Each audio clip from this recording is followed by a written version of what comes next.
प्रधानमंत्री नरेंद्र मोदी ने mobility global expo 2024 को किया संबोधित। कहा, विकसित भारत के निर्माण में ऑटोमोबाइल क्षेत्र निभा सकता है अहम भूमिका। पीएम ने कहा, सभी नेशनल हाईवे पर ड्राइवरों के लिए होगा आधुनिक सुविधा भवनों का निर्माण।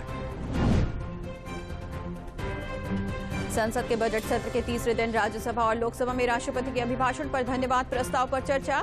राज्यसभा में नेता सदन पीयूष गोयल ने साधा कांग्रेस पर निशाना। कहा, उत्तर और दक्षिण को बांटने की रणनीति और राजनीति से बाज आए विपक्ष। राज्यपाल आनंदीबेन पटेल ने प्रदेश के विधानमंडल बजट सत्र की शुरुआत। कहा, सरकार ने साकार की है रामराज की संकल्पना।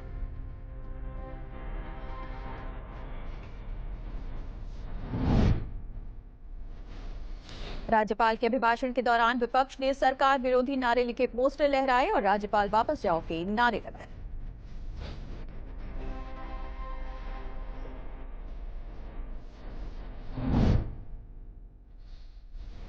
अपने संबोधन में राज्यपाल ने कहा कि भारत के इतिहास में 2024 अविस्मरणीय स्मृति के रूप में दर्ज हुआ है। 2024 में ही 5 शताब्दियों की प्रतीक्षा खत्म हुई और रामलला विराजमान हुए। राज्यपाल ने अपने अभिभाषण में कहा कि अयोध्या में बुनियादी सुविधाओं के विकास के लिए लगभग 31,000 करोड़ रुपए की योजनाएं संचालित हैं और विकास और संपन्नता के मॉडल के रूप में मानक गढ़ रही है अयोध्या।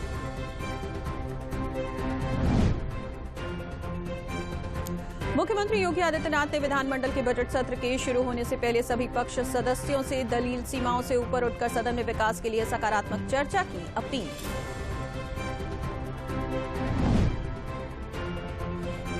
लखनऊ में भाजपा द्वारा आयोजित शक्ति वंदन अभियान के अंतर्गत प्रदेश कार्यशाला के उद्घाटन कार्यक्रम में शामिल हुए सीएम योगी। कहा, पिछले 9.5 वर्षों में प्रधानमंत्री के नेतृत्व में नारी की गरिमा, सुरक्षा और उनके सम्मान और स्वावलंबन के लिए बेहतर वातावरण बना। समाजवादी पार्टी के नेता रामगोपाल यादव ने कहा, कांग्रेस और अखिलेश यादव के नेतृत्व वाली उनकी पार्टी ने उत्तर प्रदेश में सीट बंटवारे के समझौते को अंतिम रूप दिया है। कुछ दिनों में और सीटें घोषित करेंगे।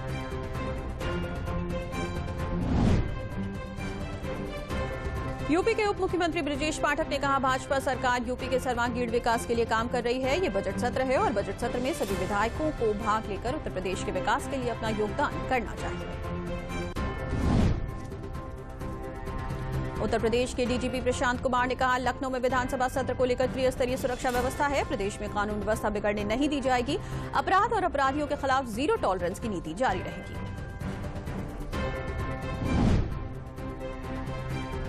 राजस्थान हाईकोर्ट के जज अरुण भंसारी को इलाहाबाद हाईकोर्ट का चीफ जस्टिस नियुक्त किया गया है। इलाहाबाद के साथ ही 6 अन्य हाईकोर्ट के मुख्य न्यायाधीशों की नियुक्ति की गई।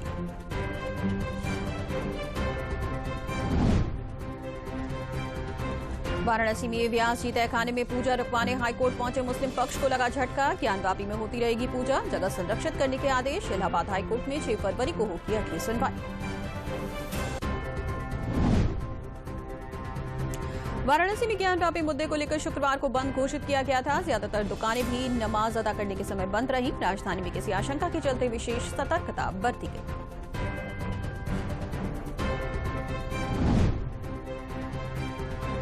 आचार संहिता का उल्लंघन करते हुए प्रचार करने के आरोपी भाजपा सांसद रीता बहुगुणा जोशी को एमपी एमएलए कोर्ट ने 6 माह के कारावास और 1100 रुपए के जुर्माने से दंडित किया है। हाईकोर्ट ने दी अंतरिम जमानत।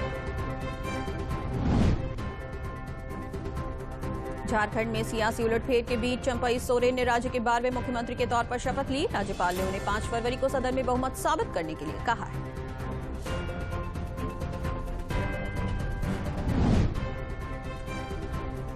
हेमंत सोरेन की मुश्किलें बढ़ी। कोर्ट ने 5 दिनों की ईडी हिरासत में भेजा। सुप्रीम कोर्ट ने भी सुनवाई से किया इनकार।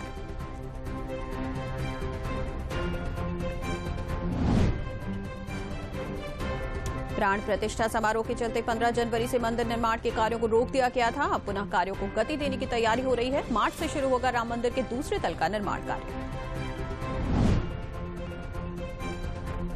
मुख्यमंत्री योगी आदित्यनाथ और उनकी पूरी कैबिनेट 11 फरवरी को रामलला के दर्शन करेगी। इस दौरान विधानसभा अध्यक्ष सतीश महाना समेत विभिन्न दलों के विधायक भी मौजूद रहेंगे। मलियाबाद के मोहम्मद नगर गांव में जमीन के पारिवारिक विवाद में 3 लोगों की गोली मारकर हत्या कर दी गई। देर शाम पुलिस ने एक अभियुक्त और हत्या में प्रयुक्त हथियार बरामद कर लिया।